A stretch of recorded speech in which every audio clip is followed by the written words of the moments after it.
TikTok, TikTok, TikTok, TikTok, TikTok, TikTok, TikTok. A few minutes later. Who doesn't know TikTok these days?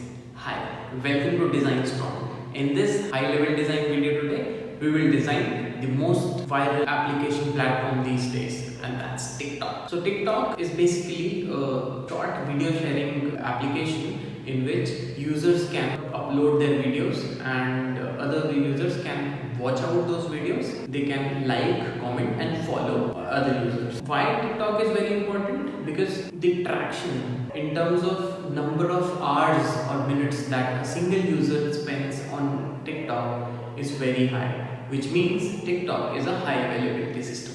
So in this video today, let's focus on how to design TikTok in a system design, high level design interview. In TikTok, in terms of functional requirements, basically there are three aspects that we need to consider. One is user should be able to upload their videos. Second, user should be able to comment and like on others' video. User should be able to follow other users whose videos will be available in the timeline. And third is user should be able to watch videos of others on their timeline seamlessly. As and when the application is open, there will be a video which starts playing. There will be several buttons on the left hand side. So user will be having some buttons in terms of like, dislike, comment, etc. on the right, and all they need to do is swipe up to play the next video or swipe down to play the previous video, and we do not expect any sort of lag while we transit between the videos, because this is what the TikTok experience has taught us. We will design these features from a functional aspect. In terms of non-functional requirement, one is availability. So availability for TikTok is definitely going to be an important aspect. Two, consistency. So consistency, I think, is something which can be compromised upon in platforms like TikTok, because let's say if user A sees a different video, user B while following the same user does not see that video, it is fine. Whereas in terms of latency, we cannot expect any sort of compromise, because the whole idea behind having TikTok as a platform was to play the video seamlessly as and when user swipes up or swipes down. So today in this system design video, we will focus on these three aspects and the functional requirements that we have already discussed. A few minutes later.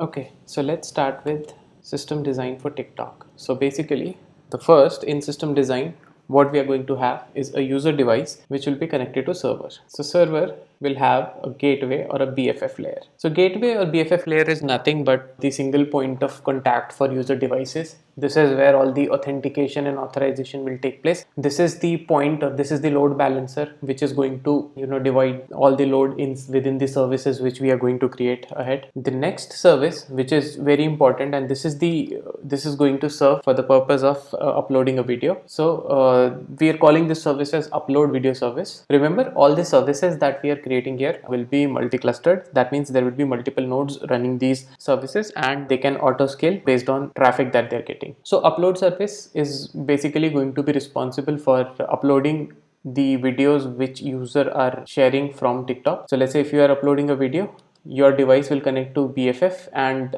this request will go to upload video service. So upload video service will have in turn a content service and metadata service. So there are two services that we have created here. One is content service, second is metadata service. Content service is the service which is going to be responsible for storing the content, which is the videos in this case, and meta service is going to store the metadata such as a title, tags, etc., or any text based information which we need to store for the videos. This will also store video IDs. So content service basically will get the video from user device via upload video service. It will reduce its size. Let's assume in case of TikTok, videos are not going to be, I think, more than 30 to 60 seconds. So let's assume that we are using some of the encoding which limits the size of these videos to be 2 MB per video. So content service is going to reduce the size of the videos and will store it in some sort of blob storage. So for blob storage here, what we are doing is we are using a blob storage such as an Amazon S3 and a content delivery network such as Akamai. So this is basically done in order to store the files in a blob, because we need not have a where sort of query that needs to run on those blob storage. And second, CDN helps in locating the same file or distributing the same files copy in different geographies. So for example, if let's say I am a user who is using TikTok from India, the videos will be served to them from a location which is near. Similarly, meta service will have a MetaDB which will be connected to this. MetaDB is going to be an RDBMS because we are only going to store text based information here. So RDBMS should work fine. Type can be Postgres. Postgres can work well in this case. So content service. So imagine it this way, that upload service sends a request to content service. Then content service returns a video ID to this, and then upload video service with this video ID and whatever text information is there sends that across to meta service. Meta service then processes this information back into MetaDB. So there will be video ID, there will be a title, there will be other tags or meta information about the video which is going to be stored in this relational database. And like whole in all, this is the design for upload service which should work. The next functionality that we are going to see is get feed service. So as and when a user opens their account on TikTok, then there will be videos which will start playing on their timeline. So get feed service is going to be responsible for creating this timeline. Similarly, there will be another service which is going to be user activity service. So user activity service is nothing but, let's say when you are watching the videos and you are doing some sort of action. For instance, if you are pressing like or dislike, or you are commenting on video, or you are following any other user, in that case user activity service will be provided with that information from user device, so that this can be used next time when we are creating a timeline. So these are two services which are going to interact directly. So there will be a database which is ActivityDB, where we are going to store likes, follows and comments, and user activity service will be persisting this data into ActivityDB. We'll come back to this ActivityDB later. For now, let's focus on get feed service. So get feed service will be connected to a cache, Redis. Why we are connected to a cache here, we will come back again. And there will be a build cache service which is going to be responsible for feeding in that data into build cache service. So this build cache service basically is going to create timelines based on the inputs that they want from ActivityDB. So it's like user device via gateway will send user activity service the activities such as like, follow, comment. This will be stored in a database and will be utilized by build cache service to create timelines. So for instance, if you follow user A, this goes into database. Build cache service then gets this information from ActivityDB and creates a timeline for you.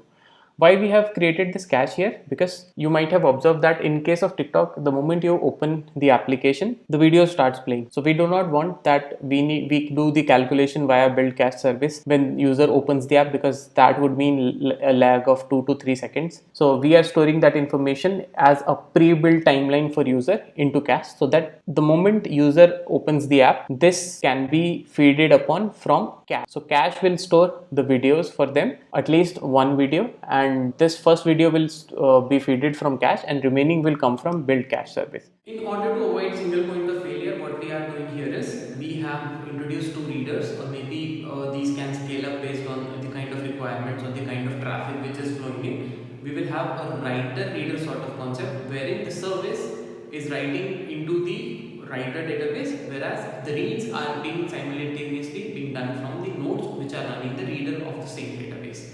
One, this will help in scaling the system. Two, it also avoids the single point of failure here. So ActivityDB readers will be used when build cache service is looking for information, whereas writes will be from the user activity service will be happening in ActivityDB writer only. And this ActivityDB writer will be connected to both the readers so that they all are in sync. And build cache service will also be getting the data from blob storage, so that so there will be a connectivity between this blob storage and build cache service. Similarly, get feed service will be also connected to build cache service. Why we have connected it directly and with caches? The first request will come to cache so that it can be served off.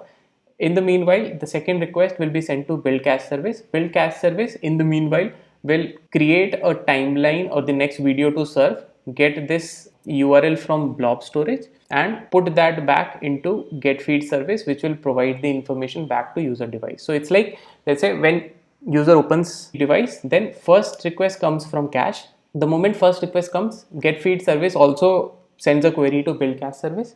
So build cache service then, let's say, create 2 video URLs to serve next, and these video URLs goes back to get feed service, which then provides it to user service. User service then, based on these URLs, can get the content from blob storage. It's like when user is playing second video, we are buffering in fourth video. When user is playing third video, we are storing in fifth video. So we will have 2 videos always on the user's device buffered, so that there will be no lag. The advantage here is no lag, but disadvantage here is we will be utilizing some storage on user device, but then assuming the size is going to be less, 2 to 4 MB in mobile cache is totally fine for video serving capability. So this is as a whole going to serve as the architecture. So this was it from our side for TikTok high level design. Wasn't that simple? In case if you found that video helpful, do press the subscribe button and share amongst your friends as well, and say design strong. खत्म।